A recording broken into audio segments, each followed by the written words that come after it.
Last week at the World Championships, Remco Evenepoel blamed his loss to Tadej Pogačar on a dodgy saddle. And that meant yesterday at the European Championships rematch, the world was watching to see what would happen, what the result would be, and if Remco would have any more excuses. However, fast forward to the end of the race and Tadej once again soloed away from Remco and the rest of the field and won. But this time, Remco admitted that Pogačar was just too strong and the better man on the day and that he had no excuses.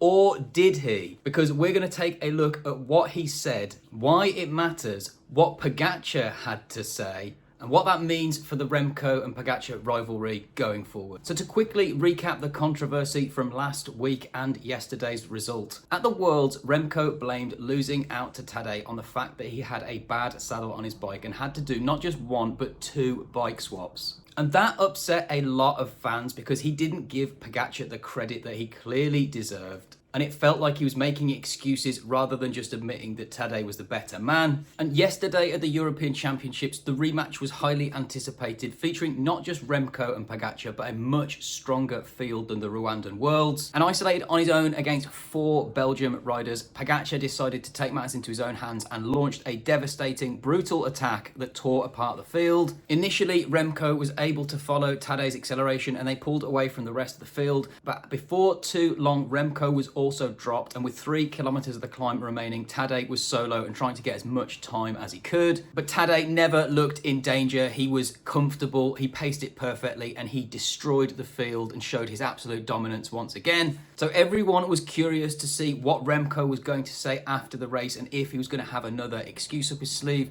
But this is what he said. Again, how does this podium feel? How does the second place feel to you? Yeah, I mean, I think today I was just beaten by power by somebody that was better.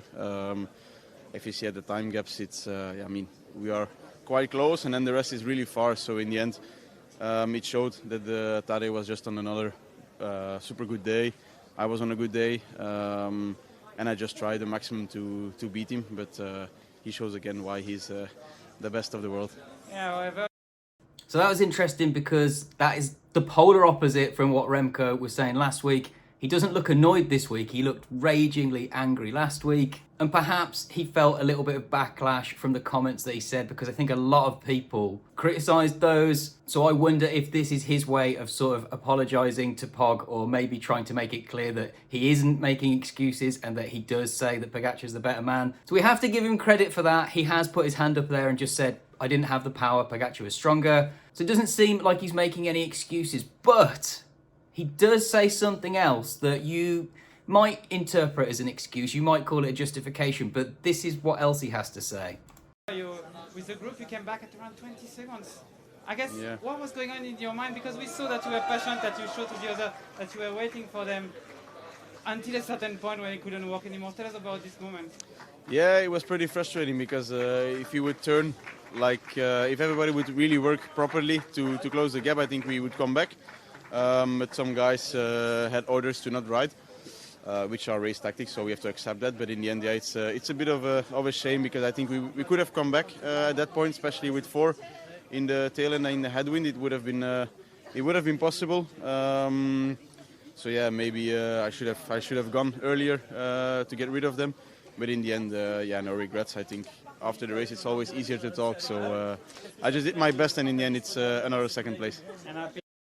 So he kind of saying, I did my best, I wasn't strong enough. But he does also say, if the chasing group had worked better, we could have caught him and who knows what would have happened. And he blames that on team orders telling, I think it was Scaroni and Sexas, the French and the Italian guys, not to work. And I hear what he's saying, but I don't think it's a case of that they wouldn't work. I don't think they could work. And this is why. If you look at the gap that the chasing group had to Pogačar when Remco attacked, it was about 1 minute 20. He was able to gain 20 seconds on Pog, in fairness, and took that gap down to about a minute, 60 seconds, and it sort of stayed around there. The gap to the guys behind Remco that he attacked just kept going out. By the end, it was about 4 minutes, wasn't it? So he put 3 minutes, 2.5, 3 minutes into the chasing guys. They weren't able to work with him. He was on the front setting the pace that was needed to try and claw back the gap to Tadej.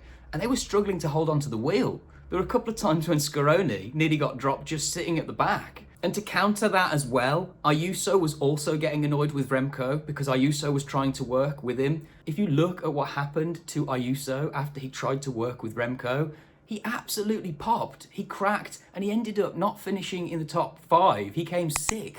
So he went above his limit trying to work with Remco and pulled Tadej back, and he paid the price. The two guys that wouldn't work or couldn't work, more likely, Scaroni and Sexas, they were able to fight it out for a medal at the end. And I think those two guys looked at each other and said, we're on the limit anyway. We're not going to be able to pull back these guys. If we do go above our limit to pull them back, we're going to get dropped anyway. Why don't we be more conservative, ride within ourselves, and we can fight each other for that last medal?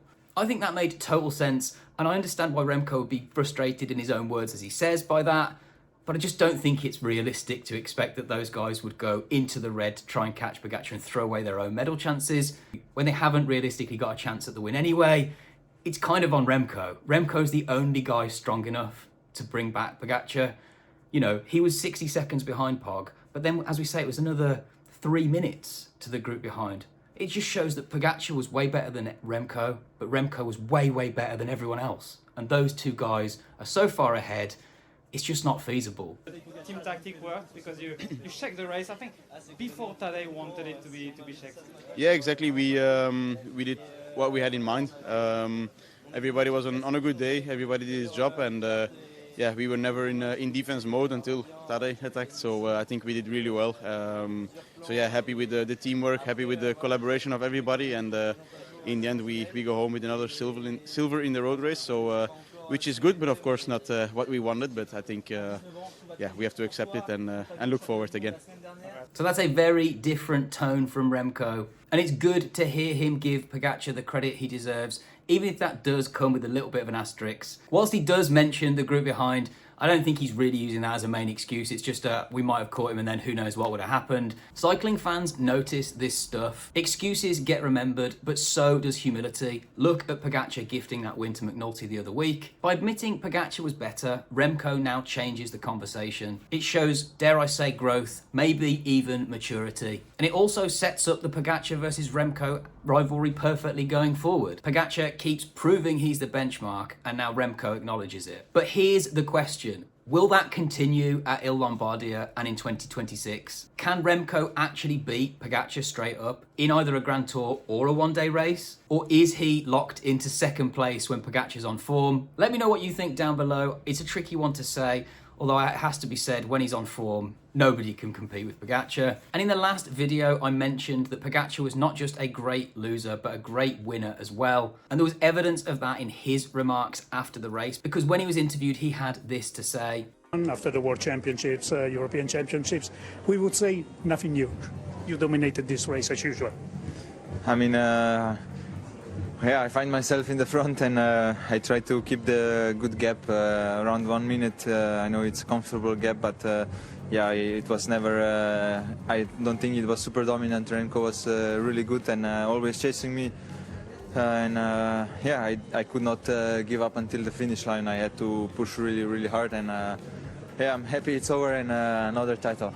So always gracious in victory. Even though he did destroy the field, you can tell he feels uncomfortable when the interviewer asks him about it. He doesn't want to overstate his dominance. He wants to give credit to his competitors, and he says that Remco was on form, rode really well. And despite what we saw of him easing up in the last K&a-half and losing 30 seconds, he says he had to ride to the finish. So he never rubs it in his rival's face, even though he's clearly head and shoulders above them. And that's the same for him in victory or defeat, which is just another reason why he's so well regarded by cycling fans around the world. So Pogačar beat Remco again, but this time Remco admits it. No real excuses. Do you respect him more for that? Or is it too late after Saddlegate last week? Let me know in the comments down below. If you enjoyed this one, make sure you like and comment. It's free and it really helps the video. If you want to see more pro cycling content, make sure you hit the subscribe button. And if you want to know how I feel about the question of is cycling clean in 2025, make sure you click this video here and find out. Catch you on the next one.